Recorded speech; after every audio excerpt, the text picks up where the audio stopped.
The night my life split in two was supposed to be ordinary. Rain hammered down on I-95 just outside Richmond, the kind that blurred headlights into smeared ribbons of white and red. I gripped the wheel tighter, my chest still buzzing from what had happened hours earlier. After years of being dismissed as nothing, I had finally signed the papers. My late uncle's estate, valued at $8 million, was now legally mine. For the first time in my life, I thought freedom was possible. I was wrong. The truck came out of nowhere. Its headlights cut through the storm like a blade. I had half a second to hit the brake before the world folded into itself. Metal screamed, glass burst. The car spun across slick asphalt before slamming into the guardrail. The force ripped the breath from my lungs and left me trapped in a silence heavier than the storm. Pain flared through my ribs, hot and sharp, each inhale jagged. Blood slid warm down my temple. My legs would not move. I whispered for help, but the sound barely carried past my lips. That was when I heard it, heels clicking steady against the wet pavement. A figure emerged through the haze of headlights and rain. My stepmother, Veronica Hayes, immaculate even in the storm. Her tailored coat clung to her shoulders, her umbrella tilted at an elegant angle. For a heartbeat, relief flooded me. She had come. She would save me. Veronica, I croaked, please. Help! She studied me the way a critic studies a painting, detached, almost curious. Then she walked to the rear door. My chest rose with shallow hope until I heard the snap of the lock sliding down. She circled the car, rain dripping from her umbrella, and clicked the other locks into place. The sound echoed louder than the storm. She leaned just close enough for me to see her eyes through the blur of rain. Calm, cold, final.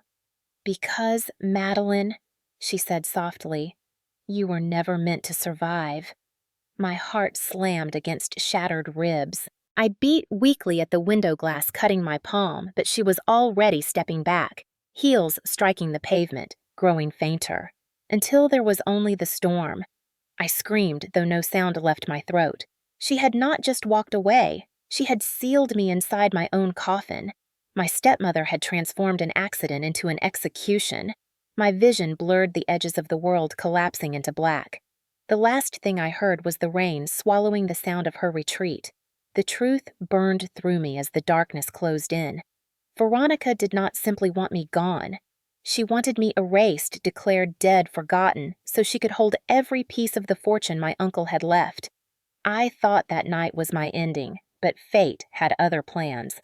And when I returned, my presence alone would tear apart the story Veronica had carefully written.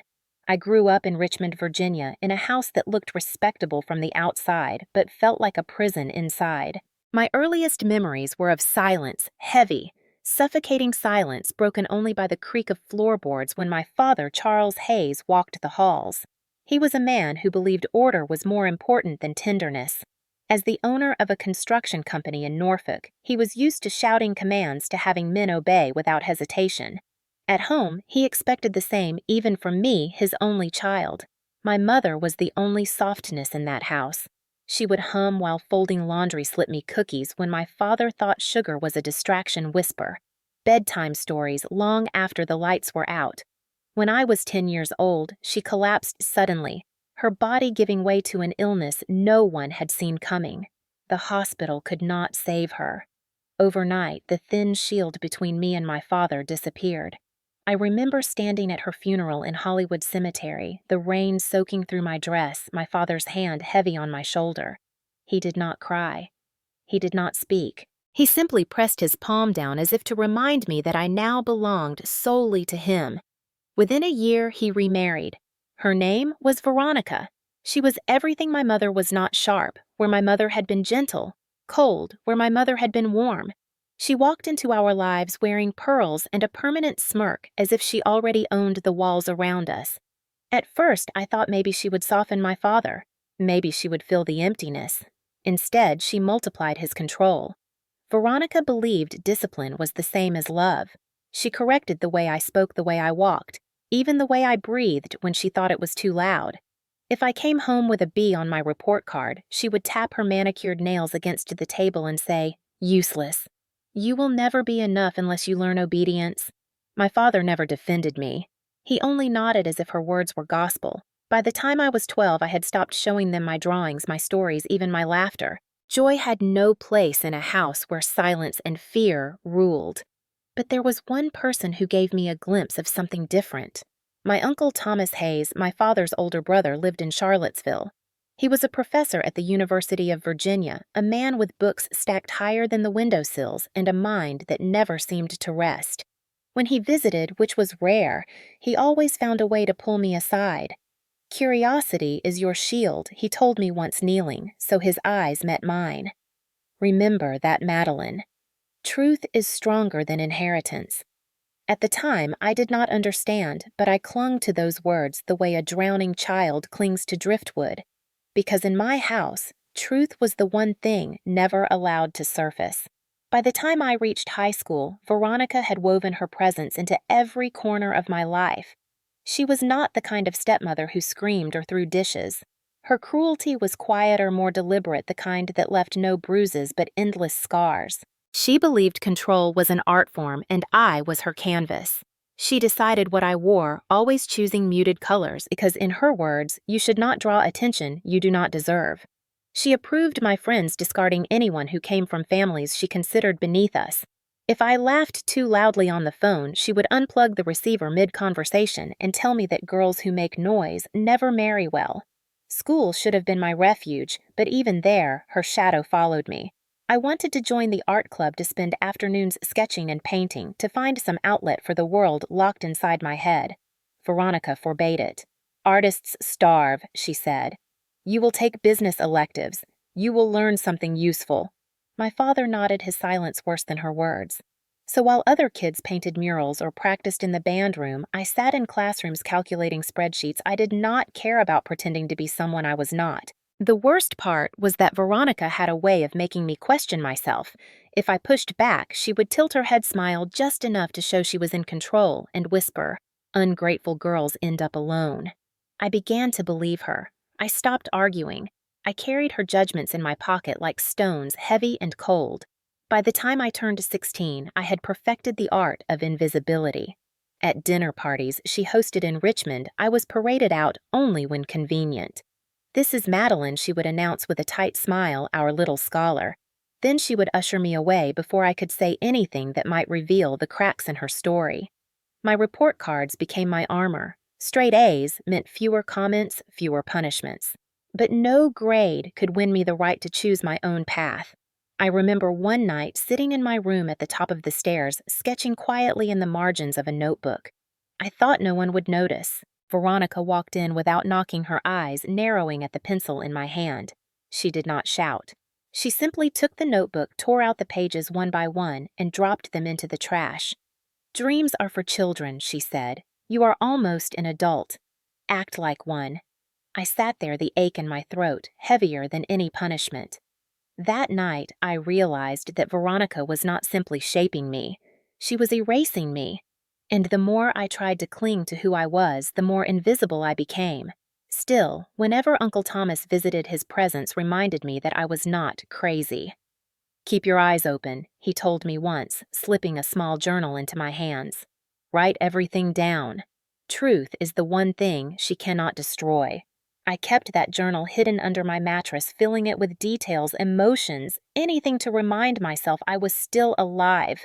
It became my silent rebellion, my proof that Veronica had not stolen every piece of me. College was supposed to be my escape, the doorway to a life I could finally call my own. When I received my acceptance letter from Virginia Commonwealth University in Richmond, I held it in trembling hands, half expecting Veronica to snatch it away before I could even breathe. To my surprise, she allowed me to go, though not without conditions. "Remember," she said as we packed the car, her pearls catching the morning light, "freedom is an illusion. Do not embarrass this family." Her words followed me all the way to campus. For the first time, I lived in a dorm room surrounded by students whose laughter spilled into the hallways, whose walls were covered in posters and sketches, whose voices carried dreams without fear. At night, I lay in bed listening to their freedom and wondered what mine might feel like. College was not perfect. Money was tight because my father insisted I would receive only a modest allowance. "Build character," he called it. So I worked part-time at a coffee shop on Broad Street, steaming milk and wiping counters until my arms ached. Still, I cherished every paycheck because it meant I was carving a life without their permission. I studied communications, a compromise between what I loved and what my father demanded. While he dismissed the arts as a waste, communications seemed close enough to business to pacify him, but flexible enough to let me breathe. For the first time, I could take electives that interested me. I enrolled in an introductory art history course, and each lecture felt like water to a parched throat. I spent hours in the library sketching quietly in the margins of my notes, pretending I was simply highlighting passages. Every pencil stroke was a small declaration that Veronica had not erased me completely. Independence was fragile, though. On weekends when I returned home, the old rules tightened like a noose. Veronica inspected my clothes, criticized my posture, and demanded to know who I spent time with. My father remained silent as always, letting her words fill the house like smoke. I learned to keep my voice steady to answer without giving her anything she could twist against me. It was exhausting balancing the fragile freedom of campus life with the suffocating control of home. But within that tension, something hardened inside me. I realized I would never please her, never win her approval. The best I could do was build a life so solid that she could no longer touch it. During my junior year, Uncle Thomas visited me in Richmond. We sat at a cafe near campus, his hands trembling slightly as he lifted his coffee. He looked older, more fragile, but his eyes still carried the same sharp light. "You are stronger than you know, Madeline," he told me. "But strength means little without preparation. Always keep your records. One day the truth will be your salvation." I wrote his words down in my hidden journal that night. I did not know how prophetic they would become. At 20, I believed my battles were temporary. I believed once I graduated, I would walk free. I had no idea that my stepmother was already sharpening her knives for the day she thought I would inherit everything. After graduation, adulthood arrived, not with the freedom I expected, but with new chains disguised as choices. I landed a job at a marketing agency in downtown Richmond, drafting copy for clients I never met selling products I never cared about. The pay was modest, barely enough to cover rent for a one-bedroom apartment on Monument Avenue. Still, that apartment felt like mine, a space where no one dictated what hung on the walls or what music drifted from the speakers. For the first time, I allowed myself to believe that maybe I could build a future untouched by Veronica's grip. Then came Daniel. He was charming in a way that felt rehearsed, but after years of emptiness, I was starved for attention. We met at a gallery opening one of my colleagues had dragged me to. He admired the same abstract canvas I was studying, his voice smooth, his confidence magnetic. Within months, we were inseparable. Daniel spoke of ambition of plans to start his own consulting firm of a life larger than paychecks and late-night deadlines. I wanted to believe him. I wanted to believe love could be the antidote to the years of control. When he proposed, it was simple, a small dinner, a ring slipped across the table. I said yes because I thought marriage meant safety. What it really meant was another layer of compromise. Daniel liked the idea of being admired but hated the reality of effort. Bills piled up while he invested in ventures that never materialized. I picked up extra projects at work to cover gaps while he insisted that success was just around the corner. The pattern was painfully familiar. I had traded Veronica's sharp control for Daniel's careless neglect. For a while, I convinced myself that this was normal, that every marriage carried disappointments. But at night, when silence pressed against my chest, I heard Veronica's voice whispering, "You will never be enough." It nearly broke me. Then Uncle Thomas returned into my life in a way that changed everything. He had been diagnosed with heart disease, and though his body was frail, his mind was as relentless as ever. When I visited him in Charlottesville, the smell of old books filled his house, grounding me like nothing else could. We sat in his study surrounded by shelves of history and philosophy, his voice softer now but still sharp with conviction. "You cannot build your life on the approval of others," he told me. "Not your stepmother, not even a husband who cannot carry his share. Build it on truth, Madeline. Keep your records. Protect your spirit. And when the time comes, do not hesitate to stand." His words sank deeper than they ever had before.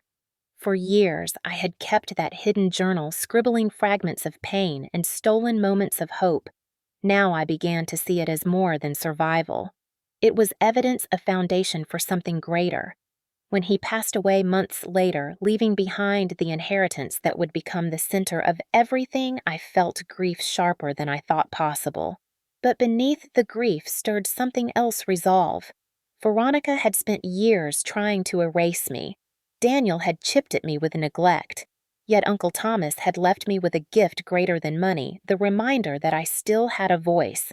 I just had to decide how and when to use it. When the call came that Uncle Thomas had passed, I sat in my apartment staring at the phone long after the line went dead. I knew his heart had been failing, but some part of me had believed he was indestructible, that his sharp mind would carry him further than any diagnosis. The silence that followed the news felt heavier than any storm. I drove to Charlottesville for the funeral, the town draped in gray that seemed to echo my chest. The service was small, held in a quiet chapel near the University of Virginia, where he had spent most of his life teaching. Professors, a handful of neighbors, and a few distant cousins filled the pews. I stood alone, hands clenched, feeling more like an intruder than family. Veronica did not come. My father sent a brief message through his secretary, too busy with business to attend. Their absence stung, but it also clarified what I already knew. Thomas had been the only one who saw me, truly saw me without agenda or disdain. After the service, I lingered at the edge of the cemetery as others drifted away. The leaves rustled overhead, the air sharp with the promise of winter.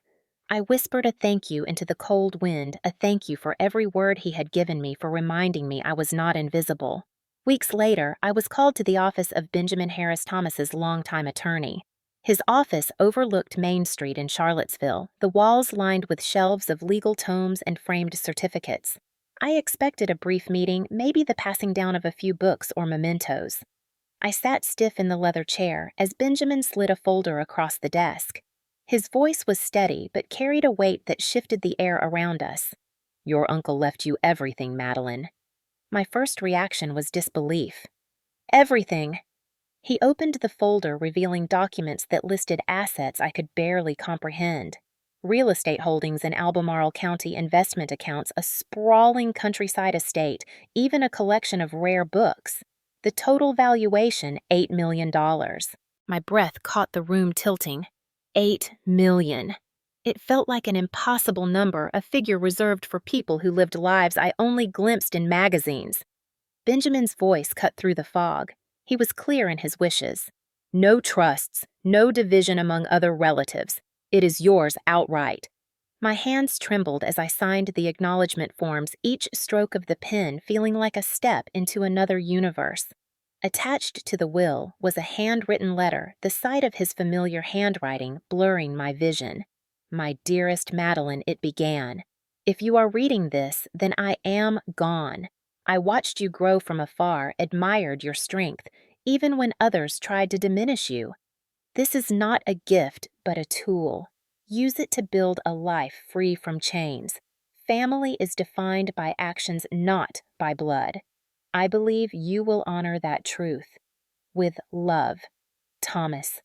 I pressed the letter to my chest, tears spilling freely. For the first time in years, hope flickered inside me. $8 million was more than money. It was possibility. It was escape. It was the chance to finally live without fear of Veronica's shadow. Or so I thought. In the days that followed, I moved through Richmond in a haze, carrying the secret weight of what Uncle Thomas had left me. At night, I would unfold the letter and read it again, tracing his words with my fingertips until they felt carved into my skin. For the first time since childhood, the air around me felt lighter. I began to imagine what freedom might look like. I dreamed of a small house on the edge of town, sunlight pouring through windows not chosen by Veronica. I pictured taking an art class without asking anyone's permission, buying groceries without calculating every cent, walking into work without the constant dread of being tethered to someone else's whims. I let myself believe that maybe, just maybe, life could finally be mine. I didn't tell Daniel, not yet. Our marriage was already stretched thin by his failures and my exhaustion. I told myself I needed time, that once the paperwork settled, I would share the truth, and maybe the money would revive what felt long dead between us. Deep down, I wasn't sure if I believed it. What I didn't realize was that secrets have a way of leaking through the cracks. Veronica called me 2 weeks after the will was executed. Her voice was honeyed too sweet, the kind of tone she reserved for moments when she wanted something. "Madeline," she said, "I heard you've been spending quite a bit of time in Charlottesville. How thoughtful of you to pay respects to your uncle." I froze the phone slick in my hand. She should not have known. I had told no one outside of Benjamin. Yes, I managed he meant a lot to me. Her pause was long enough to sharpen the silence. He always did have strange ideas about family. Generous to a fault, some might say. I hope you remember that generosity can be overwhelming if one isn't prepared. It wasn't a question, it was a warning. I hung up with my pulse thudding in my ears. For days afterward, I felt her shadow pressing closer. At the grocery store, I swore I saw one of her friends watching me from the next aisle. At the coffee shop near my office, I overheard two women whispering about inheritances and wills. It could have been coincidence, but I knew Veronica too well. She thrived on networks of whispers, on subtle intimidation that left no fingerprints. My relief began to sour into unease. I started locking my apartment door twice, checking behind me on my walk to work, jotting down every strange encounter in the journal Uncle Thomas had urged me to keep. Still, I clung to the dream. I went online late at night, scrolling through real estate listings, imagining a fresh start. I filled pages with sketches of rooms I might decorate, gardens I might plant. Hope was a fragile thing, but it glowed stubbornly, even under Veronica's shadow. What I didn't know was that she was already plotting. To her, my inheritance wasn't a gift from an uncle. It was a theft, a fortune she believed belonged in her hands. And if I thought she would let me keep it without a fight, I was gravely mistaken. For a few weeks, I tried to carry on as though nothing had changed. I went to work, cooked dinner in my small kitchen, kept Daniel at arm's length when he pressed about money. But the daydreams that once felt like salvation began to crack under the weight of reality. Daniel started noticing my distracted glances, the late-night browsing of real estate on my laptop. One evening, he asked outright, "Did Thomas leave you something?" His tone was casual, but his eyes searched me too intently. I brushed it off, claiming I was just curious about the market. He didn't believe me. That night, he came home late, reeking of whiskey and perfume, and I knew in my gut that my secret was no longer mine alone. A few days later, Veronica appeared without warning at my office. She swept through the lobby in a tailored navy suit, her perfume slicing through the air. My coworkers looked at her as though she were royalty. She stopped at my desk, her smile sharp as glass. "Lunch?" she asked, though it wasn't a request. I had no choice but to follow. At the restaurant, she ordered for both of us without asking. I watched the light glint off her diamond bracelet as she leaned across the table. "I worry about you, Madeline," she said, her voice dripping concern. $8 million is a heavy burden for someone unprepared. My fork froze halfway to my mouth. She had said the number aloud. My skin prickled. "I don't know what you mean," I whispered. She tilted her head, the smile never reaching her eyes. "Oh, I think you do. Money changes people. It can ruin them if they're careless. I'd hate to see that happen to you." The unspoken threat hung between us. By the time I returned to the office, my hands were shaking so badly I could barely type. That night, I wrote everything in my journal, the words, the tone, the way she looked at me as if I were already buried. The pressure grew unbearable. I noticed unfamiliar cars parked near my building, phone calls with no voice on the other end. Daniel disappearing for hours without explanation. Every sign pointed to the same truth: I was being watched, cornered. My dream of Freedom Garden's art class's peace was slipping further away with each passing day. One evening, as rain beat against my apartment window, I stared at Uncle Thomas's letter again. Use it to build a life, free from chains he had written. But freedom now felt like a baited trap, every step forward tugging at invisible strings Veronica had already tied around me. I should have run then. I should have sold everything and vanished before she had the chance to act. Instead, I stayed convincing myself that I could handle her. That mistake nearly cost me my life. Because Veronica wasn't just suspicious anymore. She was preparing the trap that would leave me broken on the side of the highway, locked inside a car she intended to become my coffin. The day of the accident began with an unease I couldn't name. Richmond was drenched in a heavy spring rain that morning, the kind that blurred the skyline and made every street feel claustrophobic. I had spent the night before pacing my apartment replaying Veronica's warning at lunch the way she had said 8 million like it was already in her hands. Sleep never came. When I finally dragged myself out of bed, my body felt like it was made of lead. Still, I forced myself into motion. I told myself a drive might clear my head. I decided to take Route 64 west toward Charlottesville back to the estate Uncle Thomas had left me. I needed to see it again to remind myself that it was real, that his gift wasn't just a piece of paper signed in a lawyer's office. Daniel was gone when I left. He had mumbled something about a meeting, but I barely listened. My focus was on the storm outside and the storm inside my chest.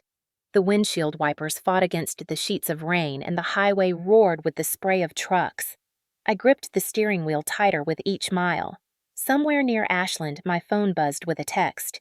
A single line, "Drive safe, Veronica." I hadn't told her I was leaving Richmond. My pulse quickened unease tightening around my ribs. How did she know where I was? I shoved the phone aside, telling myself it was coincidence, but my knuckles stayed white on the wheel. By the time I reached the stretch of I-95 just past Fredericksburg, the rain had turned vicious, slamming against the car in sheets. I slowed, squinting through the blur. That's when it happened. A truck barreled into the intersection ahead, headlights slicing through the gray like a predator's eyes. I hit the brakes, tires screaming, but there was no time. The impact thundered through me, metal shrieking glass exploding into shards that cut into my skin. The car spun weightless and violent before slamming sideways into the guardrail. My chest slammed against the seatbelt, pain erupting like fire through my ribs. Then silence, an awful, suffocating silence, broken only by the hiss of steam rising from the hood. I tried to move, but my legs were pinned, the dashboard crumpled into my knees. Blood slid down my temple, warm and sticky. My breath came in jagged gasps. "Help!" I whispered, my voice swallowed by the storm. The rain beat harder, a merciless drum. Headlights blurred past on the highway, but no one stopped. My vision wavered, the edges darkening. Just when I thought I might slip under, I heard the sharp, deliberate click of high heels against wet pavement. A figure emerged through the rain, steady and unhurried. My heart jolted. Veronica. She carried an umbrella, her silhouette framed by the storm. Relief surged, fragile and desperate. She had come. She would call for help. But the way she moved, too calm, too deliberate, sent a chill crawling through my veins. Something was wrong. Terribly wrong. At first, I thought the storm was playing tricks on me. Veronica stood a few feet from the wreck, her umbrella tilted neatly against the downpour, her coat perfectly pressed despite the rain. Who walks through a highway crash site like they are arriving at a dinner party? Relief mixed with confusion and spilled into something sharp in my chest. I tried to raise a hand, but my arm trembled uselessly. "Please," I gasped. "I need help. Call 911. She didn't move toward her phone. She didn't even bend down to check if I was breathing. Instead, she stepped closer to the car, her eyes cool, detached, scanning me as if I were already gone. She moved to the back door. My heart leapt. She's opening it. I'll get out. But the sound that followed was not salvation. It was the heavy final click of the lock sliding down. I blinked, thinking the blood in my ears had distorted the sound. Then came another click on the opposite side. Each lock snapped into place like nails sealing a coffin. Panic ripped through me. "What are you doing?" I screamed, though my voice was weak hoarse. She leaned close enough that I could see the perfect line of her lipstick, the faint smile tugging at the corners of her mouth. "Because, Madeline," she said softly, her voice steady even as the storm raged, "you were never meant to survive this." For a second, the words didn't register. Never meant to survive. My lungs tightened. My heartbeat pounded so loud I thought it would burst. "You can't do this," I begged, tears mingling with rain and blood. I clawed at the window with my good hand, glass biting into my palm. She didn't flinch. She stepped back, heels clicking against wet asphalt, the umbrella shielding her from the storm while I drowned inside the wreck. Veronica. I cried, desperation breaking my voice. Please, I'll do whatever you want. The rain roared. Her heels grew fainter. She was leaving me to die in twisted steel, leaving me like I had been nothing but an inconvenience in her life. Every breath felt shallower, as though the air itself was abandoning me. I slammed my fist weakly against the glass until my skin split, until crimson streaks ran across the shattered window. The sound of her footsteps faded completely. There was only rain steam and the ragged drum of my heart. The truth sank in like ice. My stepmother had turned an accident into an execution. She hadn't just walked away, she had sealed me inside a coffin with wheels. My vision blurred. My head grew heavy. The world tilted, collapsing into blackness. And in that last flicker of consciousness, one thought burned above all. She thinks I'll never wake up to tell anyone. I don't know how much time passed after Veronica's heels disappeared into the storm. Minutes, hours. My sense of time collapsed into pain and darkness. What I do remember is the sudden wash of red and blue lights flashing across the shattered glass. Voices shouted through the rain, urgent and alive. "We've got a pulse," a man yelled his words, slicing through the fog in my head. Hands pulled at the wreck metal, groaning as tools bit into the frame. The hiss of hydraulics, the snap of steel, then cold air rushed in, biting against my skin. "Stay with us," another voice urged, calm but firm. I tried to answer, but only a broken gasp slipped out. The world blurred into motion, hands lifting me a stretcher, sliding beneath rain, lashing against my face as they pulled me free. For one brief second, the sky above was the last thing I saw before unconsciousness swallowed me whole again. When I woke, it was not freedom I found, but another kind of cage. Fluorescent lights glared down, sterile and unyielding. The steady beep of monitors tethered me to the world, reminding me that I had survived, but barely. My ribs felt splintered, each breath sharp as glass. Tubes pierced my arms. My legs were bound in casts. I lay there broken but alive in a room that smelled of antiseptic and silence. Days blurred. Nurses came and went, their faces kind but distant. They checked vitals, adjusted machines, whispered updates, but no flowers appeared. No family hovered at my bedside. I asked once if anyone had called for me. The nurse hesitated before shaking her head. The silence was worse than the pain. My father never came. Daniel never came. And Veronica, of course, made no appearance. I told myself she was keeping up the illusion, letting the world believe I had died in that crash. My existence was being erased in real time. One night, unable to bear it, I asked a nurse if she could check the visitor log. She frowned, reluctant, but eventually slipped me a sheet. My heart seized as I scanned the list. Delivery services had dropped flowers, but every entry was marked refused. Someone had turned them away. Someone had decided I wasn't to be remembered. Rage surged through me hotter than the pain in my chest. I knew exactly who. Veronica hadn't just left me to die on the side of the highway. She had continued her work here, sealing the cracks, making sure the world thought I was already gone.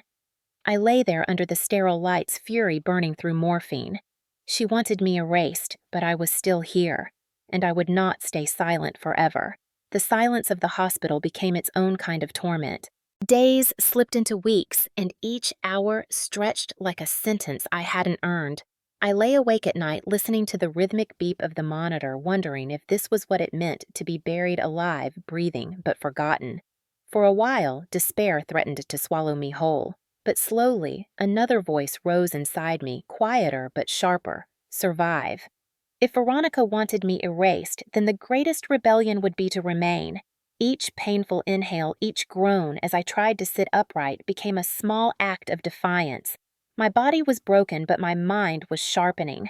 The turning point came one night when a man in a cheap suit entered my room carrying a folder thick with papers. He introduced himself as a lawyer on behalf of your husband. His smile was too wide, his words too rehearsed. He placed the documents on my tray table and urged me to sign, insisting it would simplify decisions about my care. My hand shook as I flipped through the pages. Medical proxy, power of attorney. The text blurred through my tears, but I saw enough to know what this meant. If I signed, I would legally disappear. my inheritance sliding neatly into the hands of those who had already tried to bury me. Rage steadied my voice. "No," I said clear and sharp. "Not without Benjamin Harris." His eyes narrowed, his smile faltered. He muttered something about regret and stormed out the papers, crumpling in his grip. My pulse raced, but for the first time in months, I felt stronger than my fear. Veronica had underestimated me. She thought my broken bones meant a broken will. She had no idea the fire that was growing in the cracks. The next morning, I called Benjamin from the hospital phone. His voice on the line was calm, anchoring me. I told him everything: the crash, Veronica at the scene, the visitor log, the false lawyer. He didn't gasp or hesitate. "Then we build a case," he said. "But you must stay alive, Madeline. That is the greatest weapon you have." After I hung up, I asked the nurse to bring me my journal. With trembling hands, I began to write not just emotions, but facts, dates, times, names, every shadow that crossed my door, every whisper I overheard. The journal that had once been my secret rebellion became my arsenal. Each entry felt like reclaiming a piece of myself, proof that I was still here, still fighting. For the first time since the crash, I didn't just see myself as a victim. I saw myself as a witness gathering the truth that would one day drag Veronica into the light she feared most. I wasn't ready to confront her yet. My ribs ached, my legs still bound in casts, but resolve had taken root in the marrow of my bones. If she wanted me gone, she would have to face something far stronger than silence. She would have to face the truth and me. Recovery was not a straight line. It was jagged, brutal, and humbling. Each morning at VCU Medical Center in Richmond began with the same routine: the nurse tugging open the blinds, the fluorescent lights glaring down the ache in my ribs, reminding me that breathing itself was an act of survival. Physical therapy was merciless. Straps tightened around my legs as they tried to coax movement back into muscles that had forgotten how to obey. Each stretch sent shocks of pain through me, and there were days I wanted to quit, to sink back into the safety of bed and let the world continue without me. But then I would remember Veronica's voice, cold, calm, final. "You were never meant to survive this." Her words echoed louder than the machines in the room. They became fuel. Every groan, every tear shed in therapy was a refusal to let her prophecy come true. Still, I was alone. My father never called. Daniel visited once, standing awkwardly at the foot of my bed, his arms crossed, his excuses thin. "Work is busy," he said, avoiding my eyes. The smell of whiskey clung to him. When he left, I knew he wasn't coming back. It was Clara Mitchell, a former coworker, who appeared when no one else did. She brought coffee and laughter, though her eyes always lingered too long on the bruises I tried to hide beneath hospital gowns. "You shouldn't be alone through this," she told me one afternoon, pulling a chair close. At first, I tried to brush it off, insisting I was fine, but the words caught in my throat. The truth was, I wasn't fine. I was terrified. Clara became my anchor. She listened as I haltingly described the crash, the locks clicking down the echo of Veronica's heels. Her face hardened, jaw tight. "Then you need to prove it," she said. "You can't just survive this. You have to show the world what she did." Her conviction rattled me, but it planted something I hadn't dared to nurture before: the idea of fighting back. That night, as the machines beeped beside me, I opened my journal again. I filled pages with every detail I could recall: the text from Veronica before I left Richmond, the angle of her umbrella, the way her lipstick didn't smudge even as the storm poured down. Pain and memory braided together, forming a story too sharp to ignore. I wasn't just recovering. I was preparing. Clara didn't let my doubts fester. The morning after our conversation, she arrived at the hospital with a notepad, her determination sharper than the sterile smell in the air. "We're starting today," she announced. "If Veronica wants the world to think you're dead, we're going to collect every shred of proof that you're not." Her certainty steadied me more than the painkillers ever could.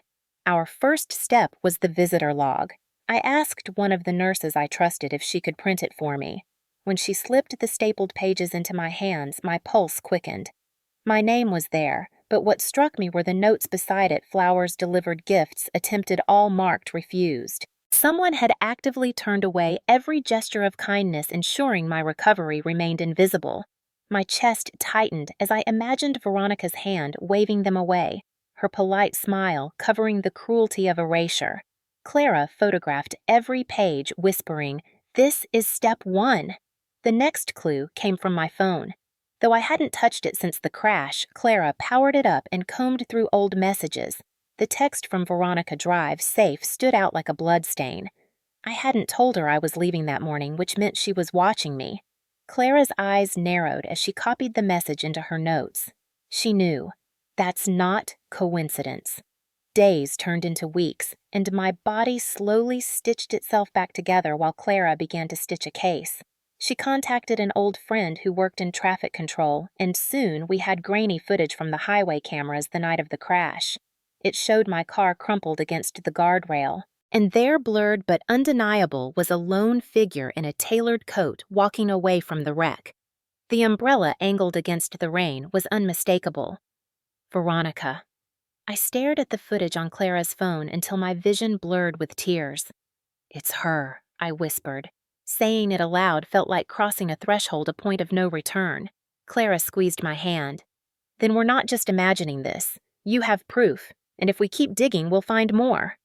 That night, I wrote until my wrist ached, documenting every piece of evidence we had gathered so far. Each word steadied me.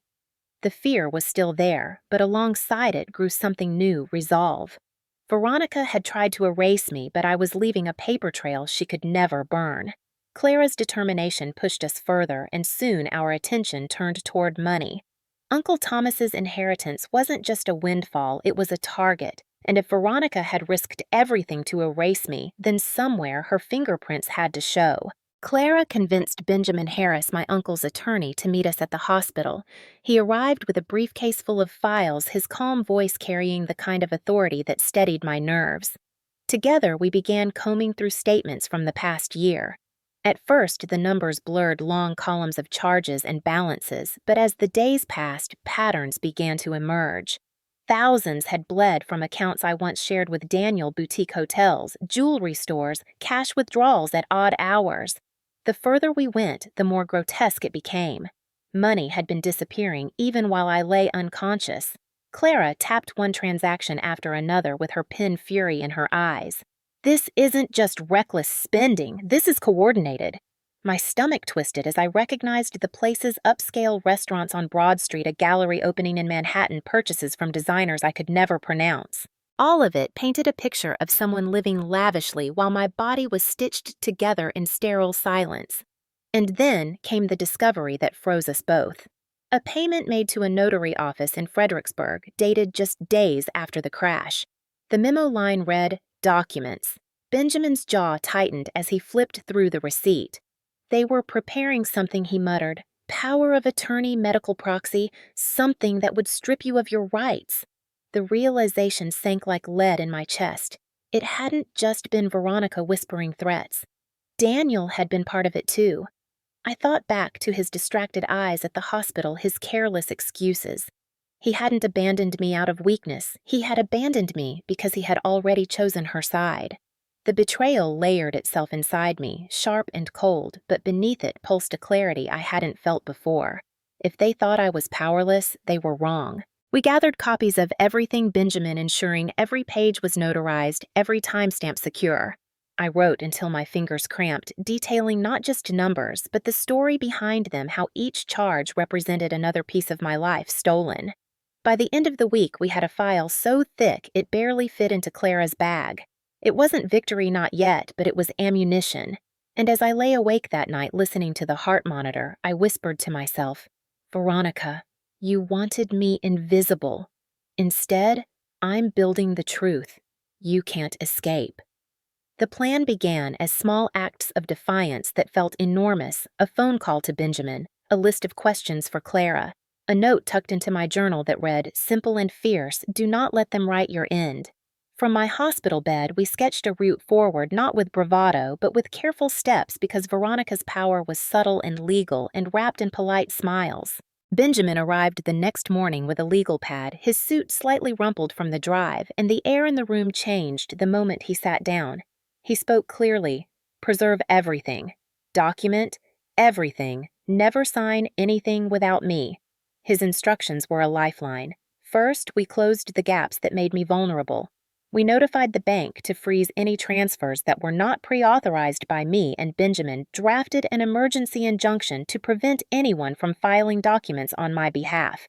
He explained how power of attorney works and why our priority was to ensure no one could legally claim to make decisions for me while I recovered. Clara became my boots on the ground, combing through emails, calling contacts, and asking questions in the places Veronica might think were private. I dictated notes into my phone when my hands trembled, and Benjamin's assistant converted the voice memos into time-stamped documents. We set up a secure email chain and a cloud folder where every receipt, every camera clip, every nurse's note would go. The act of creating an organized paper trail felt like building ramparts around my life. Then we moved to strategy. Benjamin suggested a twofold approach: criminal and civil. Criminal would expose the attempted erasure and the notary activity, the fake filings, and the refusal of deliveries. Civil would protect my assets and prepare for family court if needed. That night, we mapped a timeline of events aligning the crash footage, the visitor log entries, the suspicious notary payment, and Daniel's late-night withdrawals. Seeing it all on paper made it feel less like a conspiracy in my head and more like a case that could stand in front of a judge. There were practical things, too. I began physical therapy with renewed purpose, because Benjamin made clear my survival was our primary leverage. If I lived and testified, Veronica's plan unraveled. I started working with a private investigator. Benjamin recommended a retired detective who knew how to read small patterns that others missed.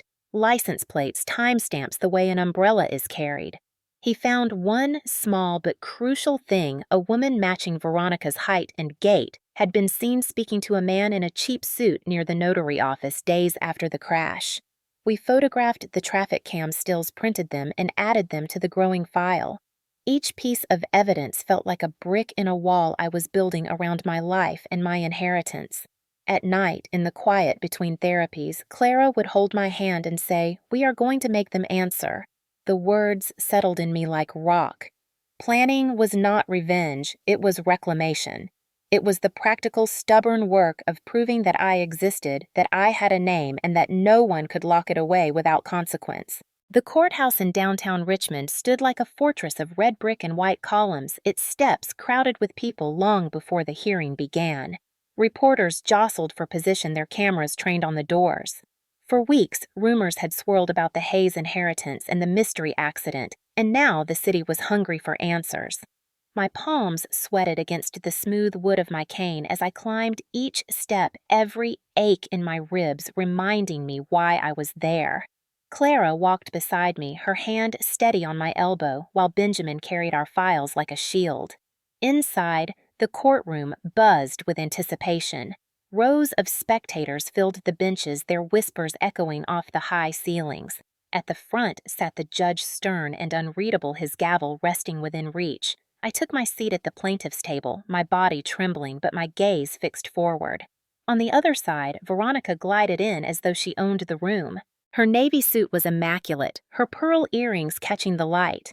Beside her sat Lauren, my stepsister, pale and nervous, clutching a folder too tightly. For a brief second, Veronica's eyes met mine. She didn't flinch, didn't look away. Her expression was polished steel. The proceedings began with the formality of introductions, attorneys rising papers, shuffling, the bailiff's voice commanding silence. But the tension was already thick, the kind of tension that makes every cough sound louder, every footstep sharper. Benjamin opened with calm precision.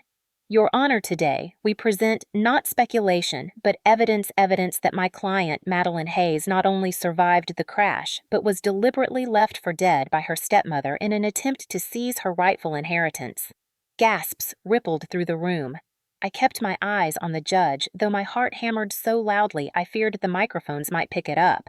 Veronica's attorney rose smoothly, dismissing the claim as theatrics, painting me as unstable, clinging to conspiracy. His words slid across the polished floor like oil. But then Benjamin held up the first piece of evidence, the hospital visitor logs. He read aloud the entries marked refused, his voice echoing each word, slicing through the quiet. Then he displayed the text message. Drive safe, sent by Veronica the morning of the crash, a message I had never disclosed to her beforehand. A murmur spread across the benches. The judge leaned forward. Across the aisle, Veronica's smile faltered just enough for me to see the crack. That single crack was worth every painful step I had taken to get here. Benjamin's voice never wavered as he called the first exhibit to the screen, the highway camera footage. The grainy image flickered to life, showing my crumpled car against the guardrail headlights cutting through sheets of rain. The courtroom leaned forward collectively as though the entire room inhaled at once. And then there she was, a figure in a dark coat walking steadily away from the wreck umbrella, angled with unmistakable precision. The footage wasn't sharp enough to show her face, but the silhouette, the posture, the measured stride was impossible to mistake. The bailiff adjusted the projector, replaying the clip frame by frame. Gasps rose when Veronica's heels clicked against the pavement in the distorted audio. I stared down at my hands gripping the edge of the table until my knuckles whitened. The judge cleared his throat. "Counselor, is this the defendant?" Benjamin nodded. "Yes, Your Honor. This is Mrs. Veronica Hayes leaving the plaintiff trapped inside her vehicle." Veronica's attorney objected, claiming the footage was circumstantial, but the judge silenced him with a raised hand. "We'll let the jury decide." Next came the financial records. Benjamin stacked them neatly before the court reporter, his methodical movements deliberate. He laid out the timeline, the inheritance transferred, the sudden surge of spending, the jewelry purchases, the hotel stays, the notary payment. Each receipt landed like a hammer. I watched Lauren's face pale as her mother's world unraveled page by page. At one point, she buried her face in her hands, her shoulders trembling. Benjamin turned to the jury. "Ladies and gentlemen, this is not grief spending.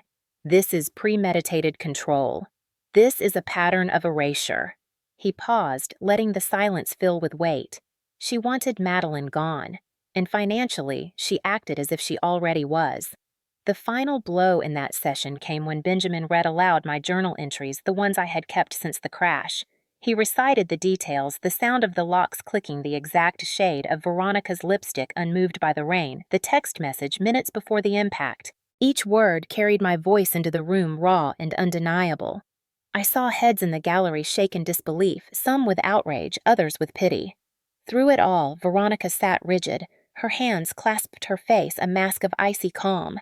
But when Benjamin mentioned Daniel's role, the withdrawals, the forged proxy papers, I caught the smallest flicker in her eyes, a glance sideways toward the man who had once been my husband. Betrayal was fracturing her facade, and the courtroom could see it. By the time the recess was called, the air was thick with murmurs. The jury avoided Veronica's gaze as they filed out, their eyes sliding instead toward me. I sat straighter despite the ache in my ribs. For the first time, I felt the tide shifting. Evidence wasn't just words anymore. It was visible, undeniable, and damning. And Veronica knew it. When the recess ended, the atmosphere in the courtroom was electric, the kind of charged silence that prickled against the skin. Benjamin called Veronica to the stand. She rose with the same elegance she carried everywhere. Her pearl earrings catching the overhead lights, her navy suit unwrinkled as if she had walked into a gala instead of a trial. She swore the oath with a steady voice and sat folding her hands neatly in her lap. At first, her answers flowed easily under her attorney's direction. She spoke of her devotion to family, her shock at the accident, her deep grief. She painted herself as a woman unfairly accused by a bitter stepdaughter with a history of emotional instability. Whispers moved through the gallery, some skeptical, some sympathetic. Then Benjamin rose for cross-examination, his tone calm but surgical. "Mrs. Hayes, can you explain why hospital records show you refused every delivery made to Madeline's room during her recovery?" Veronica hesitated, her smile faltering for the briefest second. "I was protecting her privacy," she replied. Benjamin nodded, flipping through his notes. "Protecting privacy by ensuring no one knew she was alive." The words hung like a blade. Veronica's lips tightened. The next question came sharper. "And the notary payment in Fredericksburg made days after the accident. What documents were you preparing? Veronica shifted in her seat, eyes darting toward her attorney. Routine business, she murmured.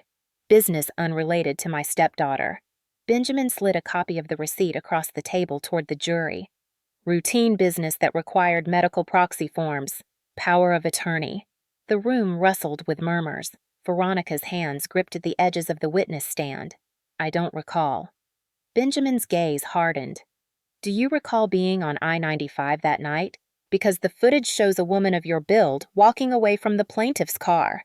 Was that you, Mrs. Hayes? For the first time, she faltered, her composure cracking as she stammered. No, that's not. Her voice caught thin and trembling. The judge leaned forward. Answer clearly, Mrs. Hayes. The silence stretched. Her mask was slipping. Lauren, seated behind her, buried her face in her hands and whispered something no one could hear. Veronica's eyes flashed with panic as Benjamin pressed once more. Did you lock that car and leave Madeline Hayes to die? The words rang through the chamber, sharp enough to draw a collective gasp. Veronica's mouth opened closed, her breath shuddering. She tried to speak, but the words tangled, collapsing under the weight of evidence in the eyes of the jury. Her shoulders slumped, her face pale. In that moment, she looked less like the immaculate matriarch and more like what she was, a cornered woman whose lies were finally unraveling. The judge's gavel struck once, silencing the storm of whispers that had erupted after Veronica's collapse. Her face was ashen, her pearls glinting like small, mocking reminders of the image she had tried so hard to maintain. Lauren sat stiff in the front row, her tear-streaked cheeks turned away from her stepmother as though distance could undo what had just been revealed. The jury filed out for deliberation, the air heavy with the weight of unanswered questions, yet burdened with an undeniable truth. I sat with my cane across my knees, my ribs aching from the tension, my pulse drumming against my skin. Clara squeezed my hand, her whisper a thread of steadiness. Hold on, Madeline. This is it.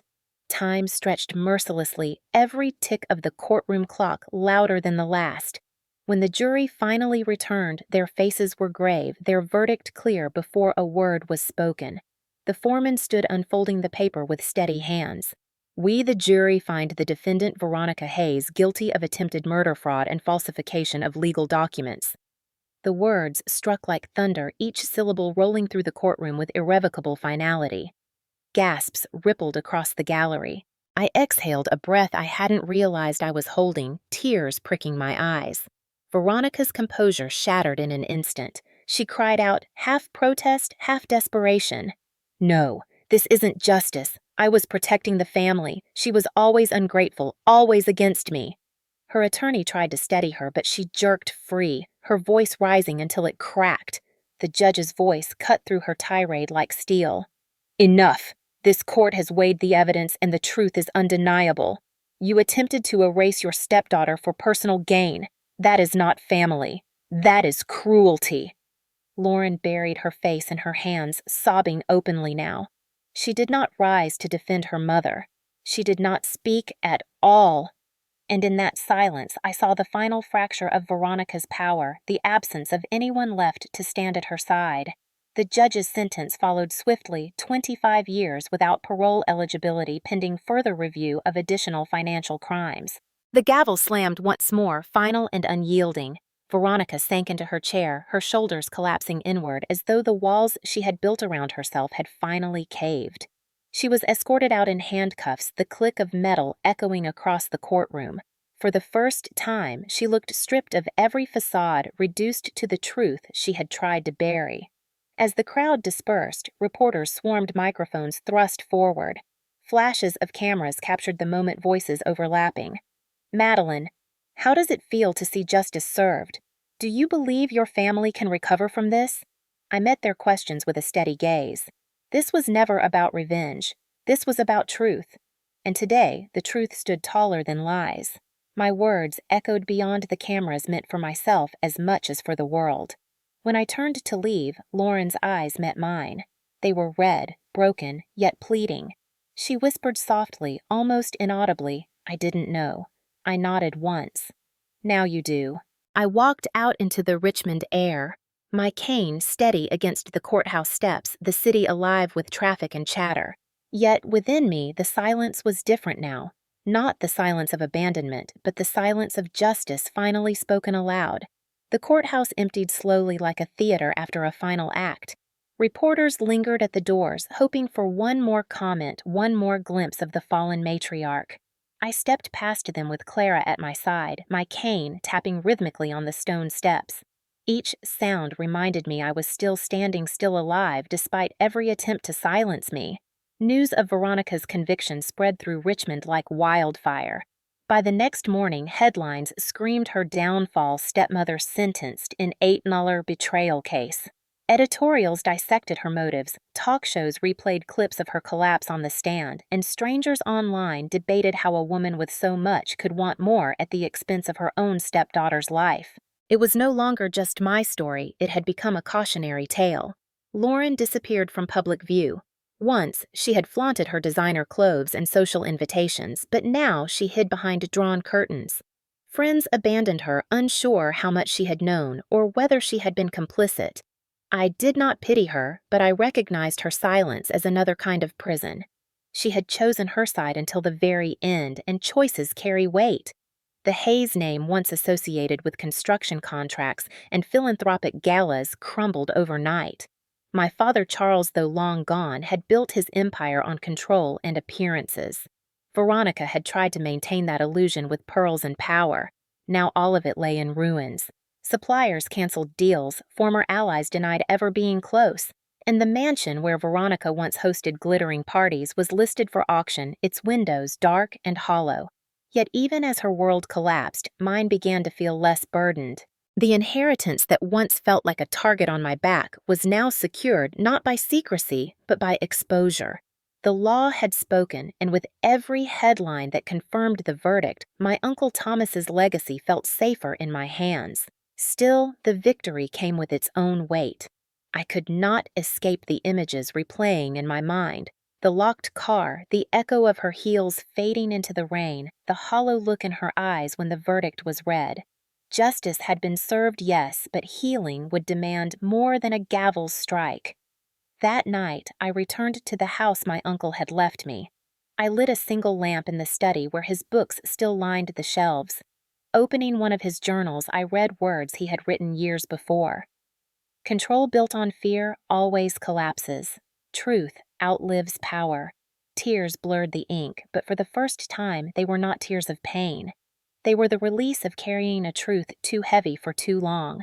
In the weeks following the verdict, I found myself navigating a strange new reality, one in which people stopped me in grocery store aisles or paused outside cafes just to say they had followed my story on the news and that they were proud I had stood my ground. At first, their words unsettled me because I had spent so much of my life shrinking under Veronica's gaze that public attention felt like a spotlight I was not ready for yet. Slowly, it transformed into something else. A reminder that my survival carried meaning beyond myself. Invitations poured in from local organizations in Richmond, from community groups that wanted me to speak about resilience, justice, and the hidden scars of family betrayal.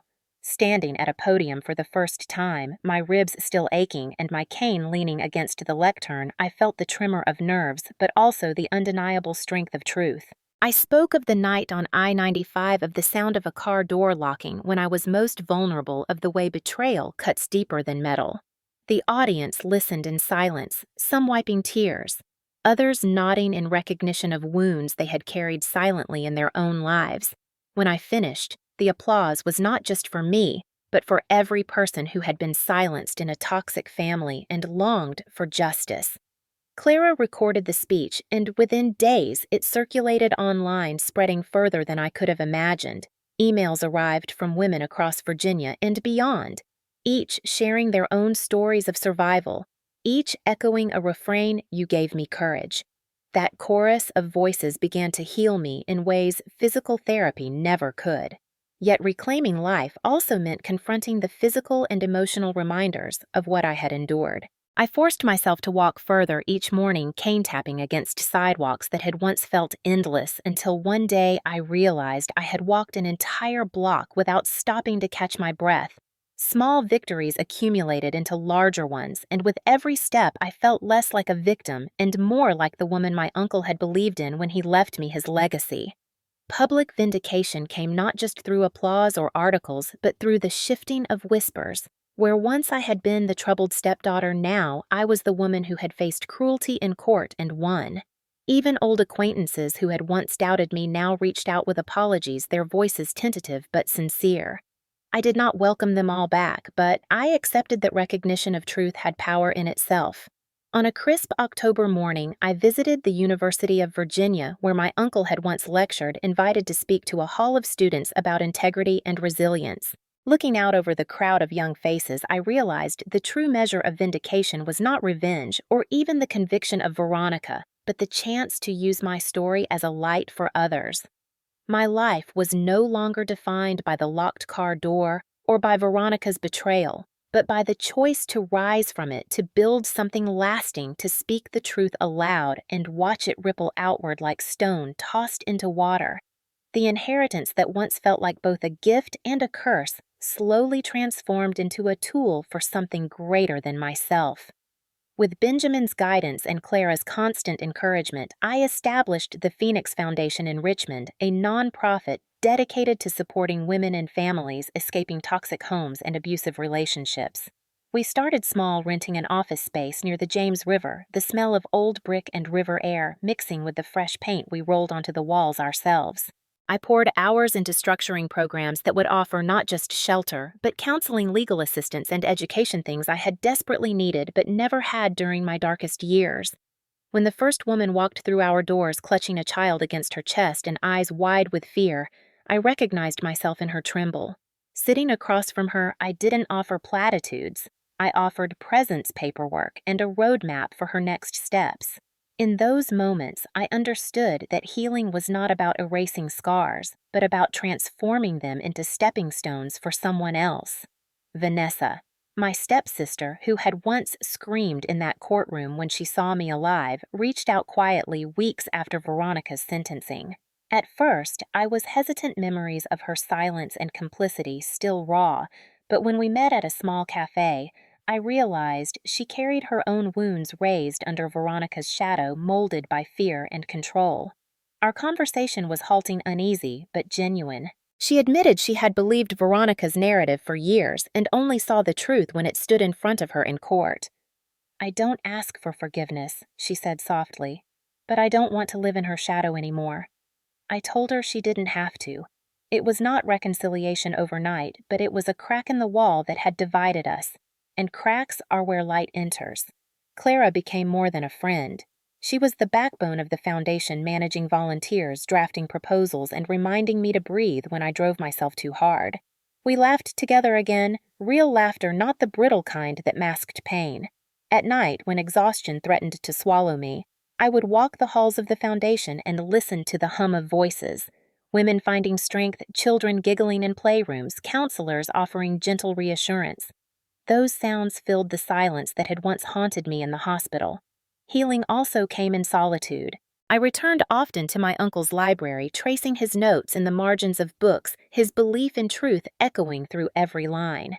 On the anniversary of the accident, I stood at the I-95 overpass, the roar of traffic vibrating beneath me. I placed a small bouquet of wildflowers at the guardrail and whispered, "I survived." The words carried no bitterness, only gratitude. By winter, the foundation had already housed over a dozen families, and plans for expansion were underway. Each success reminded me that Veronica's attempt to erase me had instead planted seeds of resilience in soil she could never touch. I was no longer defined by betrayal, but by what I chose to build afterward. My story had not ended in that locked car. It had begun there. And in every life touched by the Phoenix Foundation, I found the truest expression of healing, not revenge, but legacy. Looking back on the chain of events that had dragged me from the edge of death to the edge of renewal, I began to realize that betrayal does not always come from enemies. More often, it grows in the soil of family watered by envy, control, and resentment. For years, I had accepted Veronica's cruelty as something I had to endure because she was family. I told myself bloodlines or marriage vows gave her authority, that silence was safer than resistance. Yet sitting in court listening to her lies crumble beneath evidence, I finally understood what my uncle had tried to teach me: family is proven through actions, not titles. The accident on I-95 had been brutal, the locked car door almost the final punctuation to a life silenced by control. But survival gave me clarity. Veronica's betrayal revealed the truth about toxic loyalty. It does not protect, it devours. My father had controlled with iron fists Veronica with icy disdain, and for too long I had let their voices drown my own. Justice, when it came, was not just the judge's gavel or the jury's verdict. It was the act of reclaiming my narrative of standing in court and refusing to be erased. What shocked me most was how many people saw their own story reflected in mine. Strangers wrote letters saying they had endured similar wounds, some locked in houses rather than cars, some silenced by fathers or mothers rather than stepmothers. They told me my courtroom testimony gave them courage to file restraining orders to leave violent homes to speak truths they had buried. It humbled me to realize that personal pain, when shared, could ripple outward as strength for others. That realization became a cornerstone of my healing. Justice also carried consequences for those around me. Lauren's breakdown in court, her scream when she saw me alive, reminded me that she too had been a pawn in Veronica's games. It was easy to see her as an enemy, but her tears exposed the truth she had been raised to follow Veronica's script. Betrayal had shaped her too, though in different ways. It reminded me that sometimes victims and accomplices are divided by thin, fragile lines of fear. In the end, justice was not about watching Veronica led away in handcuffs, though that moment mattered. It was about realizing I was no longer afraid of her shadow. The weight she had placed on me since childhood had lifted, replaced by the steady knowledge that truth, though bruised and delayed, always finds its way forward. I began to sleep without waking in panic, to breathe without the echo of locked doors pressing against my chest. My uncle's words lived within me more clearly now than ever before. He had once told me curiosity will take you further than inheritance ever could. I used to think he meant curiosity about books, travel, or careers. Now I knew he meant curiosity about truth, the courage to question, to investigate, to refuse the lies others press upon you. That lesson became the marrow of my healing. As I stood on the balcony of his estate, the winter wind sharp against my face, I whispered to myself what I had been too afraid to believe for years: survival was not the end of my story. It was the beginning of a legacy built not on money, but on justice, choice, and resilience. Healing after betrayal is not a single moment of relief, but a long, uneven journey, and I found that every step forward required me to choose love over bitterness, creation over destruction. Establishing the Phoenix Foundation was one part of that, but the deeper part came in how I rebuilt my own sense of family. Clara, who had stood beside me in the hospital and in court, became more than just a friend. She was proof that loyalty can exist without blood ties. Vanessa, once the girl who clung to Veronica's side, began to appear more often at my door, tentative at first, but gradually with less hesitation, and though our conversations were not always easy, they were real, grounded in the fragile beginnings of trust. I chose to give her space to redefine herself outside her mother's shadow, not as a replacement for the sisterhood I never had, but as a chance to rewrite what family could mean. Together, we began to design programs for the foundation, her sketches of art workshops and community centers, a sign that she too wanted to turn pain into purpose. In those shared plans, I saw the possibility of a bond that had nothing to do with inheritance or betrayal, but everything to do with healing. Publicly, I became a symbol, but privately, I remained a woman still piecing together her heart. Nights were sometimes restless, haunted by the memory of rain against glass and the click of a lock sealing my fate. Yet I learned to breathe through it, to let the memories remind me not of fear, but of strength. The city of Richmond embraced the story, not just as scandal, but as testimony to resilience. And when I spoke at community gatherings, I emphasized the lesson that had been carved into me. Survival is not about enduring alone. It is about reaching for others when the world tries to isolate you. Each time I repeated those words, I felt their truth deepen inside me. The final moral I carried was simple yet profound. Family is not determined by who shares your name or bloodline, but by who shows up when the walls close in. Veronica had tried to define me as weak as disposable, but she could not dictate my ending. The locked car was not my grave. It was the crucible that forced me to shed silence and claim my life. Choosing love meant refusing to let her cruelty be the last chapter. Choosing legacy meant turning every scar into a blueprint for others to follow toward freedom. As spring returned and the gardens at the estate bloomed again, I stood among the flowers with the women and children the foundation had sheltered. Their laughter rang against the stone walls, filling spaces once heavy with ghosts. Watching them, I felt my uncle's presence. His belief that legacy is measured not by what you leave in accounts, but by what you build in lives. I finally understood. The inheritance was never about wealth. It was about the chance to write a story larger than betrayal. My story was not just mine anymore. It belonged to every survivor who chose to speak to fight to heal. And in that truth, I found peace. And that was my story. I survived betrayal. I survived the night on I-95, and I survived being erased by someone who should have protected me. But survival was never the end of this journey. It was the beginning. Today, I choose to use my scars as strength, to build something lasting to make sure no other woman ever feels as alone as I once did. If you've watched this far, thank you. Stories like mine are not just about one family. They're about what happens when control, greed, and silence take root in any home. Maybe you've seen pieces of yourself in my journey. Maybe you've carried your own scars from family betrayal, control, or cruelty. If so, I want you to know you are not alone. Before you go, do me one favor, drop a comment below and tell me where you're watching from. I read every single one. If you've ever had to stand up against toxic family dynamics, share a word of encouragement for someone else in the comments. You never know who might need it. And if this story moved you hit the like button, it helps more people find these stories of resilience and justice. Don't forget to subscribe so you won't miss the next chapter we release. Every week, we bring you real, raw, and emotional stories that remind us all of the power of truth. Also, share this video with someone who might need courage right now. Sometimes all it takes is hearing that survival is possible to change the course of someone's life. For me, the locked car was supposed to be the end, but it wasn't. It became the door to a new beginning, a legacy built not on money, but on truth and healing. Remember, this family is not who betrays you in the storm, it's who stands by you when the storm hits. Thank you for standing with me today. And until next time, stay strong, stay true, and never forget the truth always finds its way forward.